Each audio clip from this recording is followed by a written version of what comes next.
Hello friends, आज हम लोग नेट के PYQ प्रैक्टिस सीरीज में पार्ट 15 लेकर आए हैं। एजुकेशन के कुछ क्वेश्चंस को हम आज डिस्कस करेंगे। हो सकता है आने वाले एग्जाम में ये आपके लिए इम्पॉर्टेंट प्रूफ हो। तो हम शुरू करते हैं। पहला क्वेश्चन हमारा है, for addressing the needs of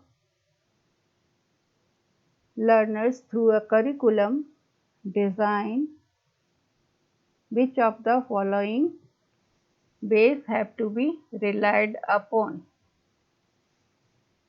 and given consideration। मतलब कि यह हुआ कि पाठ्यचर्या के डिज़ाइन के माध्यम से शिक्षार्थियों की ज़रूरत को पूरा करने के लिए निम्नलिखित में से कौन सा आधार होना चाहिए या जिस पर भरोसा किया जा सकता है या विचार किया जा सकता है।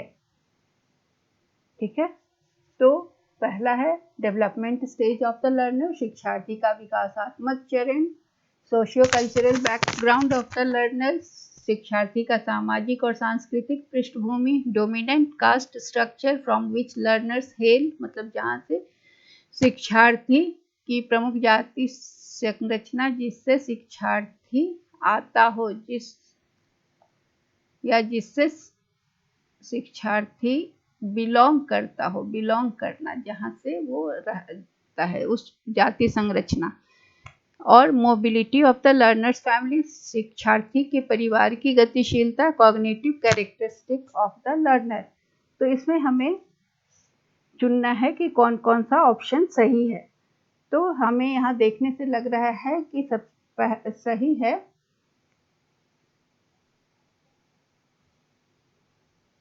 ऑप्शन हमारा सही है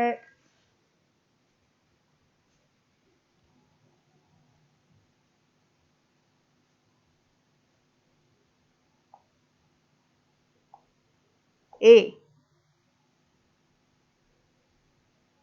ठीक है, उसमें क्या है,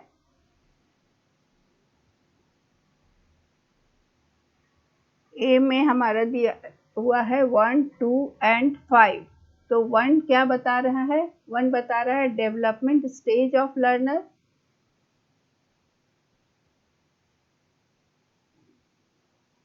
दूसरा बता रहा है socio cultural background of learner. और तीसरा बता रहा है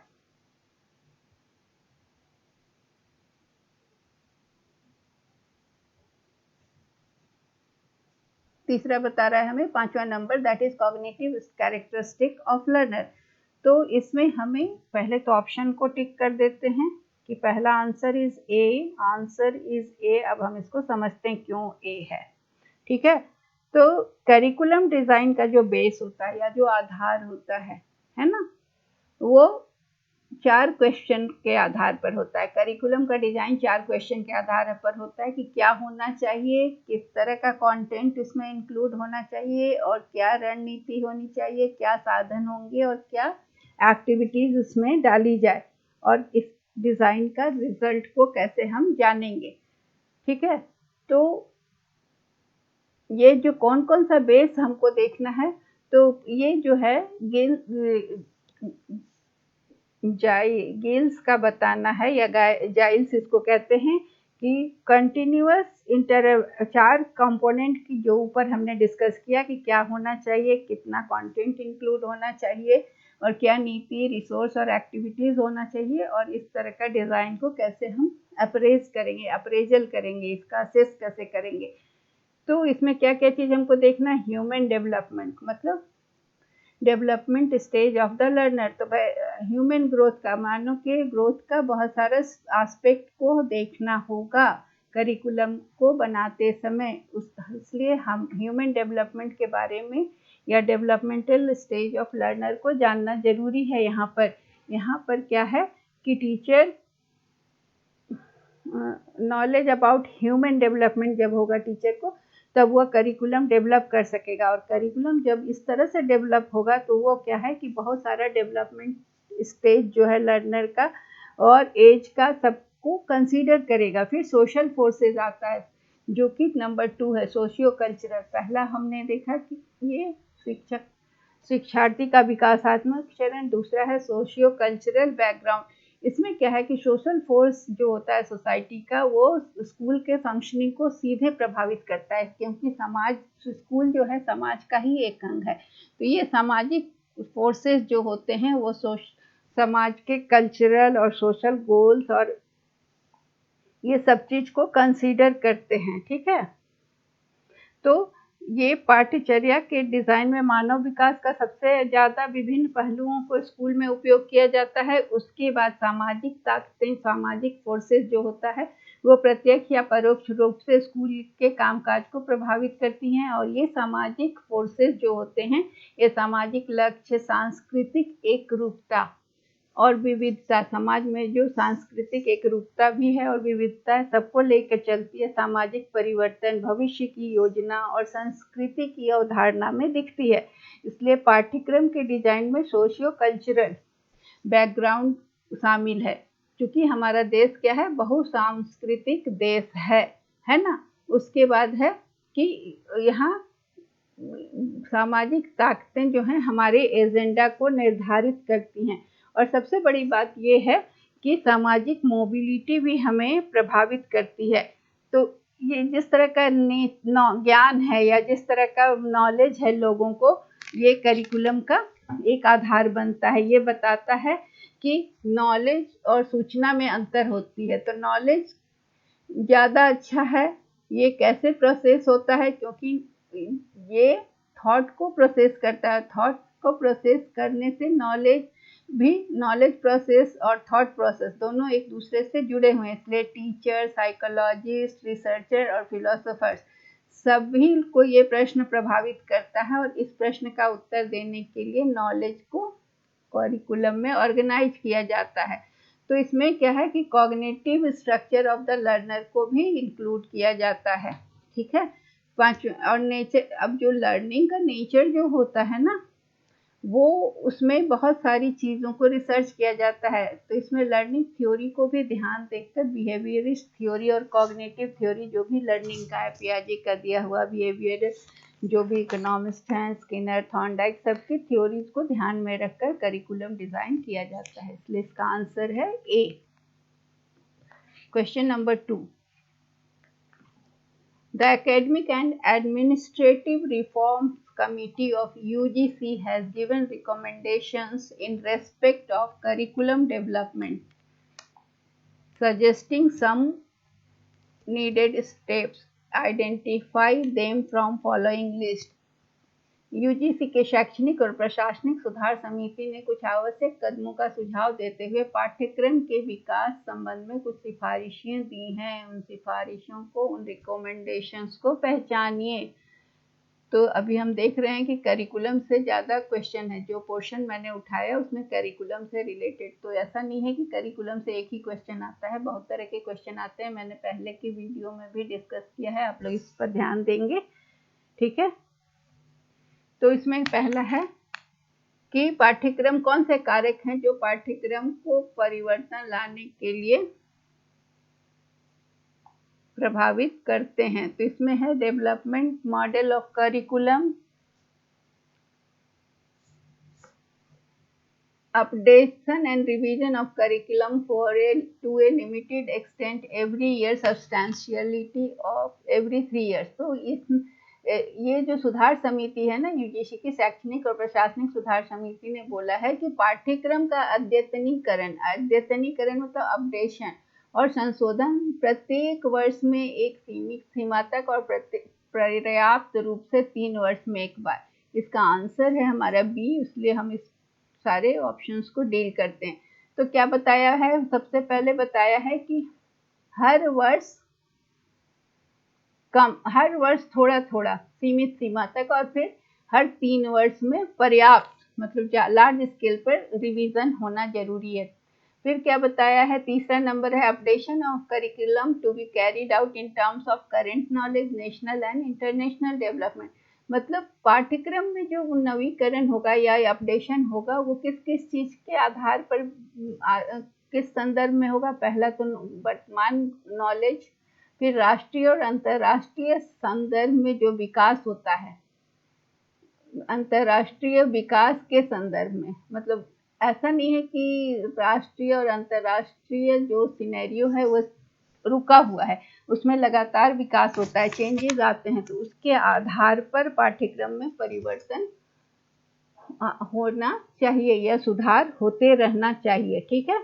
इसके बाद क्या है कि प्रेस कंटेंट्स नहीं, 5वां नंबर है फिर कि curricular transactions and synergies of all faculty member, सभी संकाय के सदस्यों के पाठ्यचर्या या संबंधी जो लेन देन और तालमेल है, मतलब उनके नॉलेज, उनके तालमेल और आपसी ट्रांजैक्शन के आधार पर ये विकसित होना चाहिए। तो दूसरा, तीसरा और 5वां, तो आंसर हो गया बी।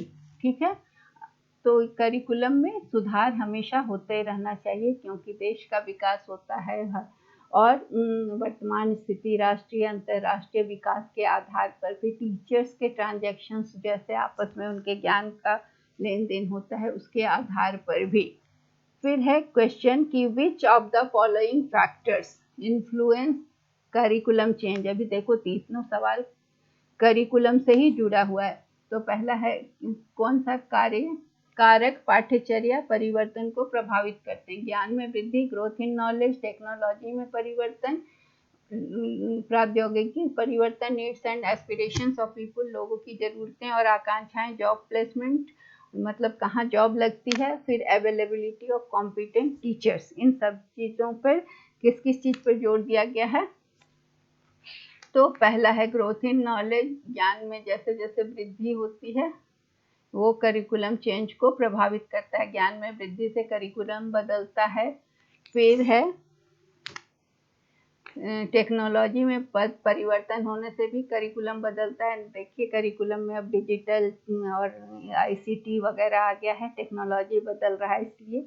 और तीसरा है need and aspirations of people, लोगों की जैसे जैसे विकास हो रहा है लोगों के एस्पिरेशंस भी बढ़ते जा रही हैं, आकांक्षाएं बढ़ती जा रही हैं, उनकी ज़रूरतें बढ़ती जाएंगी, उसी हिसाब से करिकुलम भी चेंज हो रहा है। पढ़ाई लिखाई में वो सारी चीज़ें आ रही हैं, अब आर्टिफिशियल इंटेलिजेंस जैसी चीज़ें भी आ रही हैं जो कि पहले नहीं थी, क्योंकि टेक्नोलॉजी में परिवर्तन और लोगों की ज़रूरत भी बढ़ती जा रही है। तो पाठ्यक्रम क्या है? पाठ्यक्रम एक समग्र योजना है जिसे शिक्षक के द्वारा निर्देश और योजना के लागू करने से पढ़ाया जाता है, शिक्षक पढ़ाता है उसको। पाठ्यक्रम में क्या होता है कि घटनाओं की एक श्रृंखला होती है जिसमें सभी मुद्दों को शामिल किया जाता है, जिसमें एक तो प्लानिंग किया जाता है, फिर जो प्लानिंग होती है उसको एग्जीक्यूट किया जाता है, फिर उसका इवैल्यूएशन किया जाता है।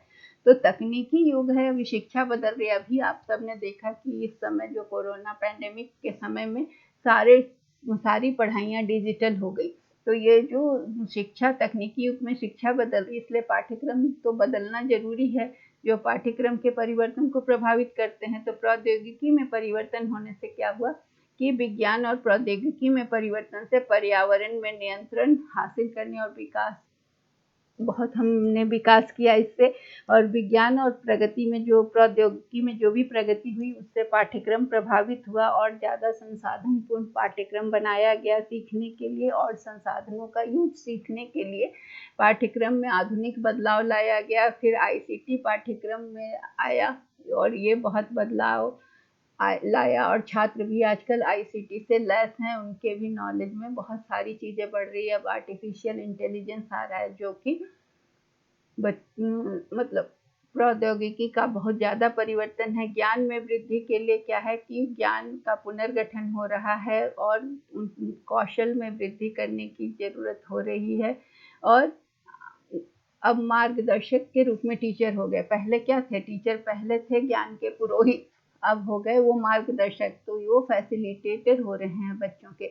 उसके अलावा लोगों की आवश्यकता और आकांक्षाएं भी बदलती जा रही हैं, माता पिता छात्रों सबों की आकांक्षा बदल रही है, उस हिसाब से पाठ्यक्रम को संशोधित किया जा रहा है। समाज के अब ग्लोबलाइजेशन के एज में इंटरनेशनली जो रिक्वायरमेंट है उस हिसाब से पाठ्यक्रम में बदलाव आ रहा है। इसलिए नौकरी, नियुक्ति, फिर शिक्षकों की उपलब्धता, ये सारी चीज़ें मिलकर पाठ्यक्रम के को प्रभावित करें। तो ये सब कारक हो गए जो कि पाठ्यक्रम में परिवर्तन ला रहे हैं। अगला क्वेश्चन है curriculum change envisages which of the following. पाठ्यचर्या परिवर्तन निम्नलिखित में से किसकी परिकल्पना करता है। अब इसमें है उद्देश्य और उद्देश्यों एम्स एंड ऑब्जेक्टिव, उद्देश्यों और लक्ष्यों में परिवर्तन। तो लक्ष्य होगा यहाँ, लक्ष्यों और उद्देश्यों में परिवर्तन। तो लक्ष्य क्या होता है, लॉन्ग टर्म का होता है, और उद्देश्य होता है शॉर्ट टर्म का। तो अब ऑब्जेक्टिव जो होता है, उद्देश्य पूरा हो जाता है, लेकिन लक्ष्य तो लॉन्ग टर्म का होता है। जैसे पूरे देश से गरीबी हटा देना, ये लक्ष्य होगा, लेकिन ऑब्जेक्टिव है मतलब कुछ हद तक पूरा होता है। तो इसलिए एम्स और ऑब्जेक्टिव में परिवर्तन हो रहा है। कंटेंट में परिवर्तन, इंफ्रास्ट्रक्चर में परिवर्तन, बुनियादी ढांचे में परिवर्तन, शिक्षण के तरीके में परिवर्तन, मूल्यांकन की प्रक्रिया में परिवर्तन। तो इसका आंसर क्या क्या है कि करिकुलम चेंज में क्या क्या चीज की परिकल्पना करता है। तो पहला तो है कि एम्स और ऑब्जेक्टिव में परिवर्तन, दूसरा है कंटेंट में परिवर्तन, बुनियादी ढांचे में सामग्री, पढ़ाई की सामग्री में परिवर्तन, फिर है मेथड ऑफ टीचिंग में परिवर्तन, शिक्षण के तरीकों में परिवर्तन, और मूल्यांकन में परिवर्तन, मूल्यांकन प्रक्रिया में परिवर्तन।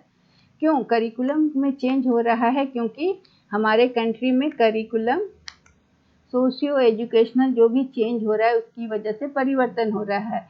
ये जो हमारे देश का एम है एजुकेशन का, वो समय के साथ बदल रहा है। पहले और अब पहले के शिक्षण में और अभी के शिक्षण में परिवर्तन है। अभी क्या है, अभी आपका पढ़ाई का तरीका जो है उसमें आपका डिजिटल पढ़ाई, ICT, ये सारी चीज़ें घुसाई गई हैं, या ये सारी चीज़ों को समावेशित किया गया, इंक्लूड किया गया है। तो इसमें नॉन एकेडमिक, वोकेशनल बहुत सारी चीज़ों को लाया गया है। तो करिकुलम में जो चेंज है ना, वो क्या बतलाता है, क्या परिवर्तन बतलाता है? तो इसमें करिकुलम में चेंज इस तरह का लाने की बात की जा रही है जिससे कि लैंगिक भेद दूर हो, स्पेशल एजुकेशन, स्पेशल नीड वाले बच्चों के लिए स्पेशल एजुकेशन की व्यवस्था हो, ICT के पोटेंशियल को बढ़ाया जा सके, लर्नर्स को ग्लोबल ट्रेंड्स और इश्यूज के हिसाब से पढ़ाया जाए और उन्हें इसके प्रति जागरूक किया जाए। तो इसमें करिकुलम का चेंज क्यों हुआ? क्योंकि करिकुलम में चेंज इसलिए हो रहा है कि एम और ऑब्जेक्टिव जो है करिकुलम का, वो चेंज होता जा रहा है। कंटेंट्स में परिवर्तन लाना पड़ रहा है, मेथड ऑफ टीचिंग में परिवर्तन लाया जा रहा है, और उसी हिसाब से मूल्यांकन में भी परिवर्तन हो रहा है। तो शिक्षा के बदलते लक्ष्य और प्राथमिकता के हिसाब से शिक्षण पाठ्यचर्या में परिवर्तन हो रहा है। क्योंकि 20वीं शताब्दी के दूसरे और तीसरे दशक में स्कूली पाठ्यक्रम का दायरा था जो केवल शिक्षा, एकेडमिक प्रकृति का था। अब उसमें गैर शैक्षणिक व्यावसायिक पहलुओं को भी शामिल किया जा रहा है और उनके नए क्षेत्र, उनका दायरा बढ़ाया जा रहा है। अब उसे प्रासंगिक किया जा रहा है और उसे देश के और समाज के मुद्दों से अवगत कराकर छात्रों को उसके प्रति जागरूक करने के लिए पाठ्यचर्या में परिवर्तन हो रहा है। उससे उसके उद्देश्य में परिवर्तन हो रहा है ताकि शिक्षार्थियों को वर्तमान परिदृश्य में और वैश्विक लेवल पर अपने नॉलेज को बढ़ा सकें और वो इस ग्लोबलाइज्ड वर्ल्ड में अपने को सक्षम बना सके। तो इसका आंसर है डी। ठीक है, नए जमाने के हिसाब से बच्चों को अपडेट करने के लिए पाठ्यक्रम में परिवर्तन आवश्यक है। अगला क्वेश्चन है which of the following question statements are true for historical research design। निम्नलिखित में से कौन सा कथन ऐतिहासिक शोध डिजाइन के लिए सही है? कि mostly based on qualitative data, ये गुणात्मक डेटा पर आधारित है। Testing hypothesis is an integral part, परीक्षण परिकल्पना एक अभिन्न अंग है। Findings can be generalised to other situations, निष्कर्षों को अन्य स्थितियों के लिए सामान्यीकृत किया जा सकता है। Data examined for validity and authenticity, वैधता और प्रामाणिकता के लिए डेटा की जांच की जाती है। Content analysis is used for data treatment. अब देखिए, पहले जानिए कि हिस्टोरिकल रिसर्च डिजाइन होता क्या है। हिस्टोरिकल रिसर्च जो है ना, वो क्या है कि यह एक क्वालिटेटिव रिसर्च है। हिस्टोरिकल जो है ये गुणात्मक शोध है, क्वालिटेटिव रिसर्च है। ठीक है, पहली बात तो ये है। दूसरी बात है कि ये पास्ट इवेंट्स का स्टडी करता है और उसके प्रभाव को फ्यूचर के लिए प्रेडिक्ट करता है कि पूर्व की घटनाओं से भविष्य की घटनाओं के लिए सीख मिलती है। इसमें क्या है कि सिस्टमेटिक कलेक्शन होता है डेटा का। ठीक, कलेक्शन और इवैल्यूएशन मतलब संग्रह, आंकड़ों का संग्रह और मूल्यांकन जो होता है वो सिस्टमेटिक होता है।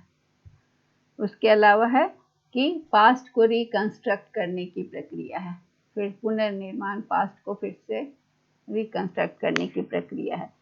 तो हिस्टोरियन क्या करता है, डेटा कलेक्ट करता है, उनका विश्लेषण करता है, उसके बाद कंक्लूजन में आता है कि उसका हाइपोथेसिस सही है या गलत।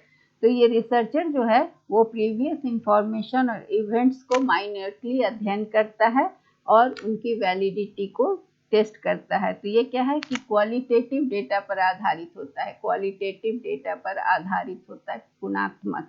और ये डेटा को वैलिडिटी और ऑथेंटिसिटी के लिए एनालाइज किया जाता है। और कंटेंट एनालिसिस है वो डेटा को ट्रीट करने के लिए। तो ये क्या है कि इसके लिए है, ये है mostly based in qualitative data, गुणात्मक डेटा पर आधारित है। उसके बाद है डेटा एग्जाम, वैलिडिटी और ऑथेंटिसिटी के लिए डेटा की जांच की जाती है। और है कि कंटेंट एनालिसिस किया जाता है डेटा के उपचार के लिए। तो इसका आंसर हुआ ऑप्शन 3।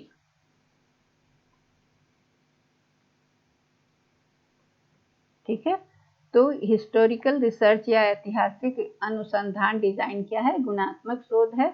और ये शोध भविष्य की भविष्यवाणी की जाती है पिछली घटना के अध्ययन के आधार पर। इसमें पिछली घटना से संबंधित डेटा को संग्रह किया जाता है और उसका मूल्यांकन किया जाता है और अतीत को पुनर्निर्माण, रिकॉन्स्ट्रक्ट किया जाता है। इतिहासकार डेटा एकत्रित करता है, उनका विश्लेषण करता है, फिर अपने जो हाइपोथेसिस उसने किया है उसकी वैधता के बारे में निष्कर्ष पर आता है। तो पिछली जानकारी और घटना का विश्लेषण करता है और उसकी वैधता का परीक्षण करता है। वैधता क्या परीक्षण करता है, वैधता का मतलब हुआ कि वैधता परीक्षण होता है कि जिस चीज के लिए आंकड़ा इकट्ठा किया गया या जिस चीज के लिए टेस्ट किया गया वो उसी चीज को टेस्ट कर रहा है या नहीं। कोई भी टेस्ट वैलिड तब होगा, सपोज हम इंग्लिश के टेस्ट के लिए टेस्ट बनाए हैं क्वेश्चन, तो उसमें क्वेश्चन सारे इंग्लिश के ही होने चाहिए तभी वो वैलिड होगा। अगर उसमें हम मैथ्स का क्वेश्चन डाल दें तो वो टेस्ट वैलिड नहीं माना जाएगा। तो इसलिए जो भी डेटा इकट्ठा किया जाता है इतिहास के शोध डिजाइन में, तो वो इतिहास से संबंधित ही होना चाहिए, उसकी वैधता की परीक्षण इसी के लिए होता है।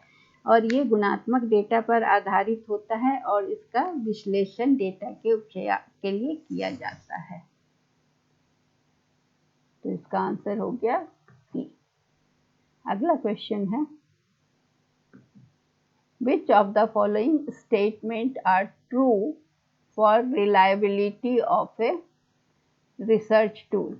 अब देखिए, अभी रिसर्च से क्वेश्चन अब हो गया करिकुलम डिजाइन का। अब हमारा ये दूसरा क्वेश्चन रिसर्च से जुड़ा हुआ है। पहले में हमने वैधता देखा, वैधता का मतलब हुआ कि जो टेस्ट जिस चीज के लिए बना है वो उसी को जांच रहा है, तो उसमें उससे संबंधित ही प्रश्न या आंकड़े होने चाहिए। अब रिलायबिलिटी की बात यहाँ हो रही है। तो रिलायबिलिटी क्या होता है, रिलायबिलिटी मतलब होता है कि अगर कोई टेस्ट बनाया गया किसी चीज को जांचने के लिए, तो उसका अभी जो रिजल्ट आ रहा है वो 3 महीने बाद फिर वो टेस्ट उसी व्यक्ति पर किया जाए तो उसका रिजल्ट अगर सेम आएगा तभी वो टेस्ट रिलायबल माना जाएगा। जैसे मान लीजिए कि आईक्यू का टेस्ट हमने बनाया और आपके आईक्यू का टेस्ट लिया, तो आज आपका आईक्यू 120 आ रहा है और 3 महीने बाद जब हम टेस्ट लें उसी टेस्ट से तो आपका आईक्यू 140 आ जाए या 160 आ जाए, तो वो टेस्ट जो बनाया मैंने वो रिलायबल नहीं माना जाएगा क्योंकि उसका रिजल्ट वेरी कर रहा है। ठीक है, तो रिलायबिलिटी क्या है, यह एक टूल है जो कि डेटा कलेक्शन में जो भी डेटा कलेक्ट किया गया वो रिलायबल होना चाहिए, मतलब इसका एबिलिटी होना चाहिए कि ये कंसिस्टेंट है, हमेशा एक ही रिजल्ट दे। तो अगर हम तो ये क्या है कि किसी भी एट्रीब्यूट को हम अगर मेज़र करते हैं तो इसमें सेम रिजल्ट आना चाहिए। अगर वो रिजल्ट सेम नहीं आ रहा है तो वो डेटा रिलायबल नहीं माना जाएगा। फर्स्ट टाइम में टेस्ट किया तो जो रिस्पॉन्स आया सेकेंड टाइम में भी वही आना चाहिए, अगर नहीं आया तो वो टेस्ट रिलायबल नहीं माना जाएगा। तो ये repeated measure of N attribute या कैरेक्टरिस्टिक या ट्रेट को हम कहते हैं। तो अगर वो अलग अलग रिजल्ट देगा तो उसकी रिलायबिलिटी नहीं होती, वो अनरिलायबल होता है। ठीक है, तो ये इसलिए बहुत सारा प्रोसीजर्स अपनाया जाता है रिलायबिलिटी को जांचने के लिए। इसमें क्या है, टेस्ट रीटेस्ट मेथड होता है, मतलब एक बार टेस्ट किया फिर दोबारा टेस्ट किया तो सेम रिजल्ट आना चाहिए। फिर पैरेलल फॉर्म मेथड में क्या होता है कि जो टेस्ट के क्वेश्चन आए हैं उसको दो पार्ट में बांट दिया गया और दोनों पार्ट बारी बारी से दिया गया, और अगर सेम रिजल्ट आया तो उसे हम वो स्प्लिट हाफ मेथड हो गया। और पैरेलल में हुआ कि एक ही तरह के क्वेश्चन बनाया गया और एक साथ टेस्ट किया गया तो उनका रिजल्ट को कंपेयर किया गया, तो इसे हम कहते हैं रिलायबिलिटी टेस्ट। तो कह रहा है कि कौन सा विश्वसनीयता के बारे में कथन सत्य है, तो हमें ये बताना है। तो इसमें पहला तो है इट रिलायबिलिटी से fix for given test tool, नहीं ये सत्य नहीं है, तो गलत है कि ये होता नहीं। Reliability is fix for a given, it is correlation of scores on the testing tool itself. ठीक है, कि ये परीक्षण उपकरण पर ही अंकों का सहसंबंध है। फिर है reliability can have negative value, नहीं ये भी सही नहीं है। It varies from sample to sample, ये सही है। रिलायबिलिटी सैंपल टू सैंपल अलग हो सकता है लेकिन एक ही व्यक्ति का अलग अलग स्कोर नहीं होता है। और फिर क्या है, it is affected by variance off score, yes reliability जो है ना वो affected by variance off score से ये अफेक्टेड होता है। और ये पहला है कि ये repeated measure of N attribute है, मतलब कि ये या तो रियल चेंज इंडिविजुअल के बिहेवियर की वजह से हो सकता है या अनरिलायबिलिटी ऑफ टेस्ट का जो टूल है उसकी वजह से हो सकता है। दूसरा है कि ये सैंपल टू सैंपल वेरी करता है, ये सेम या फिक्स्ड रिजल्ट अलग अलग सिचुएशन में नहीं देता है। फिर ये वेरिएंस ऑफ स्कोर से प्रभावित होता है और कोरिलेशन ऑफ स्कोर्स है in testing of tool itself, जो कि हमने इसे टिक किया। मतलब रिजल्ट जो है दो sets of measure obtained by the use of tool को अगर कोरिलेट करें तो ये रिलायबिलिटी को मेजर करता है। अगर रिजल्ट में वेरिएशन है due to real change in behaviour तो रिलायबिलिटी ऑफ टूल को नहीं डाउट किया जा सकता। मान लीजिए कि बिहेवियर में ही चेंज हो गया तो फिर अलग रिजल्ट आएगा, तो उसमें वो वेरिएशन टूल की वजह से नहीं है बल्कि चेंज इन बिहेवियर से। तो इसका आंसर क्या होगा कि रिलायबिलिटी रिसर्च की रिलायबिलिटी के टूल के लिए ये तीन कथन सत्य हैं, जिसे हम ये है 2, 4 and 5, आंसर इज बी। अगला क्वेश्चन है फ्लैंडर्स इंटरैक्शन एनालिसिस कैटेगरीज, जो मैंने पहले वीडियो में भी एक बताया कि FIAC क्या है। Which of the following are related to ITT, indirect teacher talk. तो ये जो है ना फ्लैंडर्स का इंटरैक्शन स्किल 10x10 का एक स्क्वायर होता है। वो एनालिसिस कैटेगरी में टेक्निक ये फ्लैंडर के द्वारा डेवलप किया गया था। ये एक ऑब्जर्वेशन टेक्निक है जिसमें कि वो क्लासरूम इंटरैक्शन को रिकॉर्ड करता है 10 कैटेगरीज में। और ये केवल वर्बल बिहेवियर टीचर के केवल मौखिक बिहेवियर को ये जांचता है। इंटरैक्शन एनालिसिस क्या है कि ये teacher patterns of the teacher and those act of teacher which people का, ये टीचर के इंटरेक्शन को ये करता है, जांचता है, और ये उन एक्ट्स को, टीचर के उन एक्ट्स को डिस्टिंग्विश करता है जो कि बच्चों के फ्रीडम को बढ़ाता है और जो बच्चों के फ्रीडम को घटाता है। तो ये टीचर की उन सब एक्शंस को एनालाइज करता है जिससे बच्चों का फ्रीडम बढ़ता है और जिससे बच्चों का फ्रीडम घटता है। तो ये कैटेगरी जो फ्लैंडर्स का है वो इस तरह का बना होता है, 10x10 का स्क्वायर बनता है और ऐसे ऐसे करके इस तरह का वो 10x10 का कैटेगरीज होता है जिसमें रो एंड कॉलम्स होते हैं, उसमें 1 1 1 1 2 इस तरह करके वो बनता है। ये पूरा मैं अभी बना के नहीं दिखा रही हूँ, इस पर अलग लेक्चर होगा।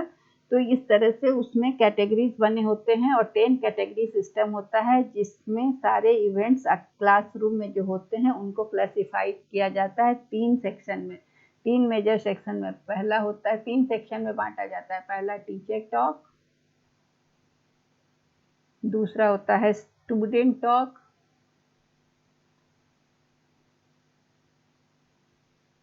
मतलब टीचर ने फ्लैंडर्स ने 10 कैटेगरी सिस्टम बनाया, 10 कैटेगरी सिस्टम जिसमें कि क्लासरूम के सभी इवेंट्स को क्लासिफाइड किया 3 मेजर कैटेगरी में। सिस्टम में क्लासरूम एक्टिविटी को 3 कैटेगरी में,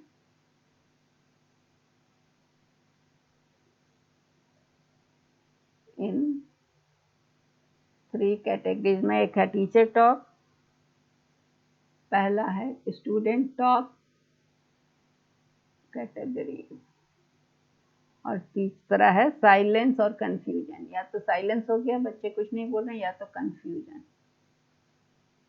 अब इन तीनों कैटेगरी में सेक्शंस में बांटा गया ताकि टीचर और स्टूडेंट का जो इंटरेक्शन है, पीपल का इंटरेक्शन को मीनिंगफुल बनाया जा सके, इंटरेक्शन को मीनिंगफुल बताने के लिए। तो टीचर टॉक को 2 सब हेड में बांटा गया। इनडायरेक्ट इन्फ्लुएंस, टीचर टॉक को 2 सब ग्रुप में बनाया गया, इनडायरेक्ट और डायरेक्ट इन्फ्लुएंस। पहला है इनडायरेक्ट एंड डायरेक्ट इन्फ्लुएंस। अब टीचर के किस एक्शन से डायरेक्ट, जैसे कि इनडायरेक्ट इन्फ्लुएंस में 4 ऑब्जर्वेशन है। एक्सेप्टिंग फीलिंग, बच्चे का फीलिंग को एक्सेप्ट करना, प्रेज करना या एनकरेज करना, और आइडिया को एक्सेप्ट करना या क्वेश्चन पूछना। ठीक है, ये हो गया इनडायरेक्ट इन्फ्लुएंस। और डायरेक्ट इन्फ्लुएंस में टीचर क्या करता है, इनडायरेक्ट में हुआ, इनडायरेक्ट यहाँ लिखती हूँ, इनडायरेक्ट में हुआ एक्सेप्ट फीलिंग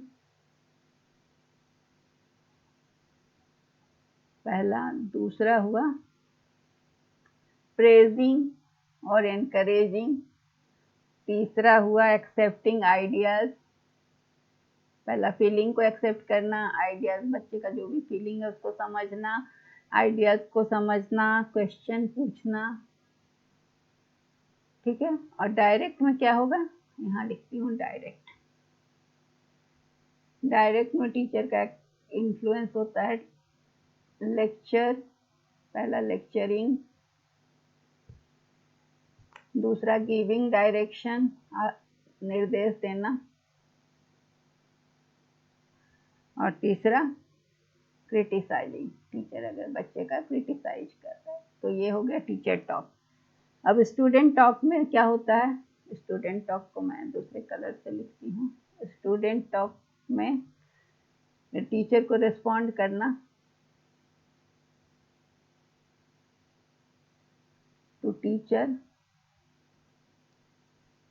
और क्या हुआ, इनिशिएटिंग टॉक, बात शुरू करना, एक तो टीचर पूछा तब या खुद से बात, इनिशिएटिंग टॉक।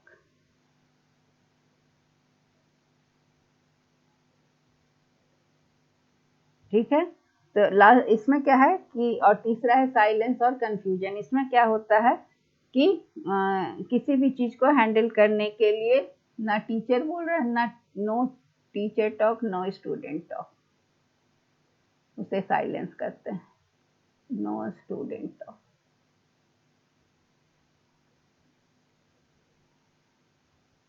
दोनों में से कोई नहीं बोल रहा है।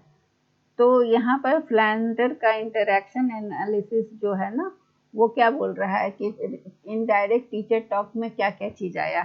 तो हुआ टीचर टॉक नहीं कर रहा, इनडायरेक्ट में एक्सेप्टिंग द फीलिंग, भावनाओं की स्वीकृति, व्याख्यान में तो डायरेक्ट हो गया, निर्देश देने में डायरेक्ट हो गया, ठीक है। इनडायरेक्ट में एक्सेप्टिंग द फीलिंग हो गया, प्रेजिंग और इनकरेजिंग हो गया, प्रशंसा करना या प्रोत्साहित करना, और तीसरा using students ideas in his और हर टॉक, तो ये हो गया।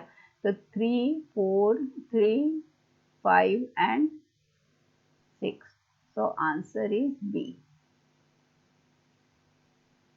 ये फ्लैंडर्स के इंटरैक्शन में क्लियर है। अब हम आगे चलते हैं, क्वेश्चन नंबर 8।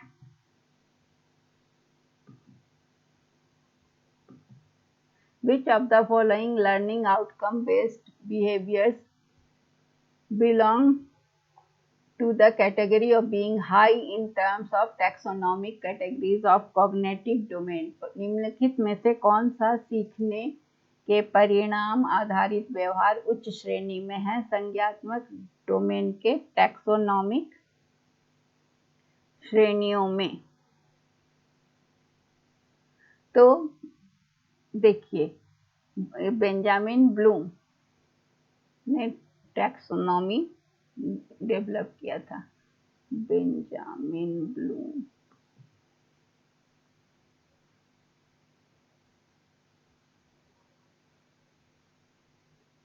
ने टैक्सोनॉमी डेवलप किया था एजुकेशनल ऑब्जेक्टिव का, ठीक है। इसमें ऑब्जेक्टिव को 3 हिस्सों में बटा था। ऑब्जेक्टिव को पहला था कॉग्निटिव, दूसरा था अफेक्टिव, और तीसरा था साइकोमोटर। इसका मैंने वीडियो बनाया है। साइकोमोटर 3 तरह का उन्होंने ऑब्जेक्टिव्स दिया था और 3 डोमेन दिया था। यह बिहेवियर, इसको इन 3 डोमेन्स, ये 3 डोमेन्स थे, ठीक है।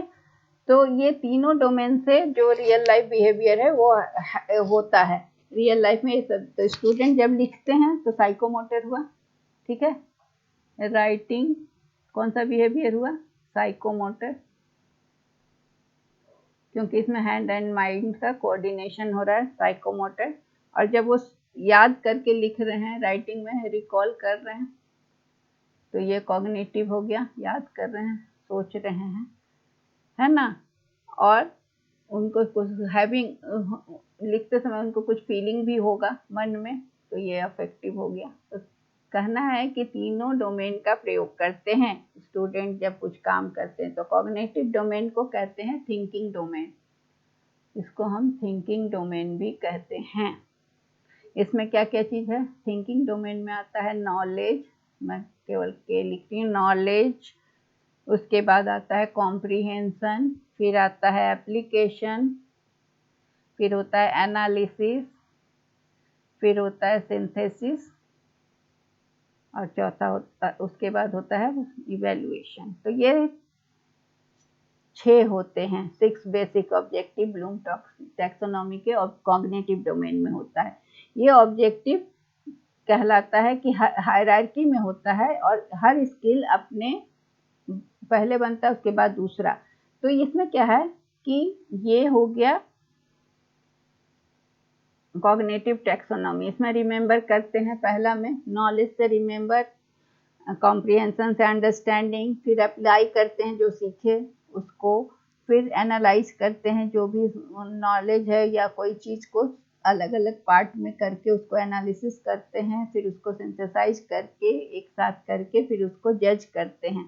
तो ये इसको, और कुछ नया जब बनाते हैं तो उसे कहते हैं क्रिएट, जब करते हैं तो उसे हम कुछ नया करते हैं तो क्रिटिकल थिंकिंग का यूज करके कुछ वो नया तैयार करते हैं, वहाँ पर उनकी क्रिटिकल थिंकिंग काम करती है। तो रिमेम्बरिंग, अंडरस्टैंडिंग और अप्लाई है ना, रिमेम्बरिंग, अंडरस्टैंडिंग एंड अप्लाइंग जो है ना, रिमेम्बरिंग, अंडरस्टैंडिंग एंड अप्लाइंग, ये सब जो है तीनों आता है लोअर लेवल। ये lower level of cognitive domain आता है ना, लोअर लेवल ऑफ ऑब्जेक्टिव है। और एनालाइजिंग, सिंथेसाइजिंग, इवेल्युएशन, ये सब जो है ना ये हायर डोमेन, हाई लेवल। तो ये जो है ना इसमें क्या है कि 4 काइंड का नॉलेज को ये करता है, फैक्चुअल, कॉन्सेप्चुअल और प्रोसीजियर। तो यहाँ एनालिसिस, क्रिएशन और क्रिटिकल थिंकिंग, लर्निंग आउटकम जो है वो बिहेवियर पर। तो इसलिए क्या पूछ रहा है कि उच्चतम श्रेणी के वर्गीकरण। और अफेक्टिव डोमेन में क्या होता है पहले इसको समझ लें। अफेक्टिव डोमेन के लिए हम दूसरा कलर यूज करते हैं। ये इमोशनल रिस्पॉन्स को बताता है। इमोशनल रिस्पॉन्स में क्या क्या इसको आता है, रिसीविंग, कैसे आप किसी चीज़ को अटेंड करते हैं, इन्वायरमेंट से किसी चीज़ को कैसे रिसीव करते हैं। रिस्पॉन्डिंग, दूसरा है रिस्पॉन्डिंग। रिस्पॉन्डिंग में कुछ नया बिहेवियर दिखाना, किस तरह से आप किसी चीज़ को रिस्पॉन्स देते हैं। फिर वैल्यूइंग, तीसरा है वैल्यूइंग, इसमें है कि आपका क्या, किसी चीज़ को कितना वैल्यू दे रहे हैं या कमिटमेंट आपका क्या है, इन्वॉल्वमेंट क्या है। चौथा है ऑर्गेनाइजेशन। ऑर्गेनाइजेशन में है कि नया वैल्यू अपने वैल्यू में जोड़ना, नया वैल्यू को ऑर्गेनाइज करना अपने प्रायोरिटीज में। फिर है कैरेक्टरिस्टिक, कैरेक्टराइजेशन बाय वैल्यू।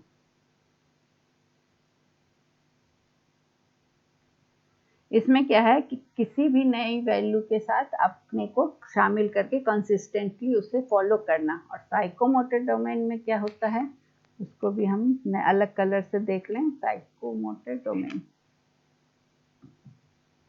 ये है हमारा साइकोमोटर डोमेन। इसको हम यहाँ पर इधर से यहाँ ले आते हैं। साइकोमोटर डोमेन में फिजिकल स्किल को हम मानते हैं इसमें। Physical skill, mastery of physical skill, इसमें क्या क्या आता है, writing, reading,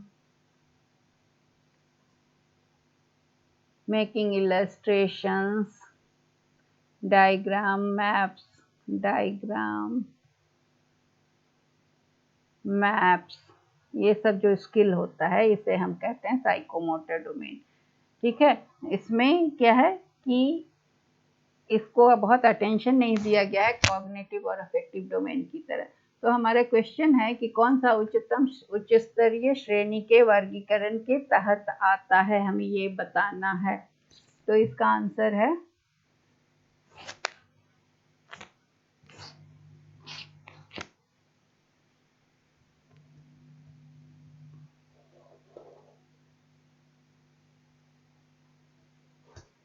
evaluation, characterisation and naturalisation. ये सबसे हायर लेवल पे आता है। तो आंसर इज डी। अगला question, that is the 10th question. I have taken only 10 questions today. So which of the following statements are indicative of formative assessment mode? कौन सा formative assessment mode के तहत आता है? formative मतलब होता है संरचनात्मक, आंतरिक मूल्यांकन भी कहते हैं।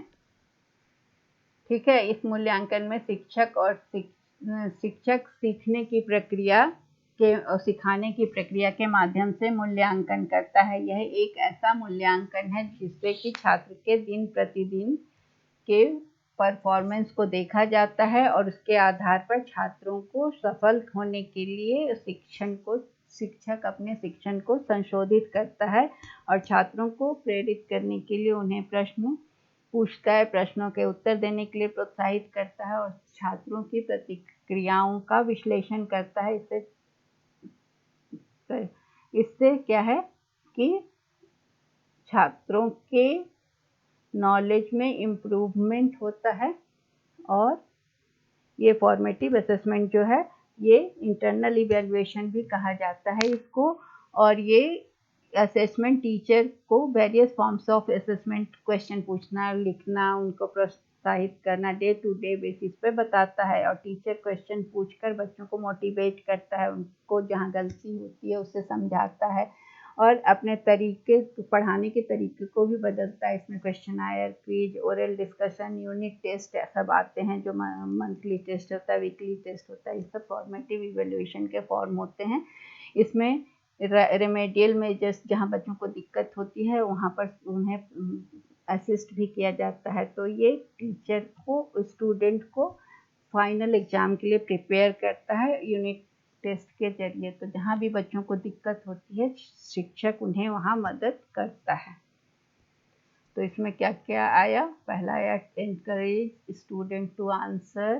फॉर्मेटिव असेसमेंट में छात्रों को उत्तर देने के लिए प्रोत्साहित करता है, वो क्वेश्चन पूछता है प्रेडिक्ट करने के लिए। और teacher assess the comprehension students, नहीं, इकाई के लेन देन में अंत में छात्रों के समझ का आकलन करता है। नहीं, टीचर जजेस the level of performance after. शिक्षक गलत प्रति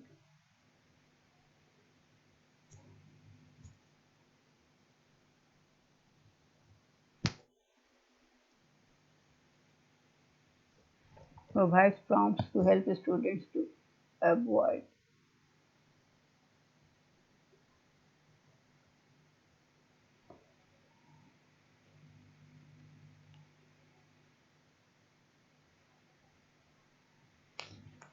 ये होगा इसका, तो इसका आंसर है ए। ठीक है, so that's all for today, thank you।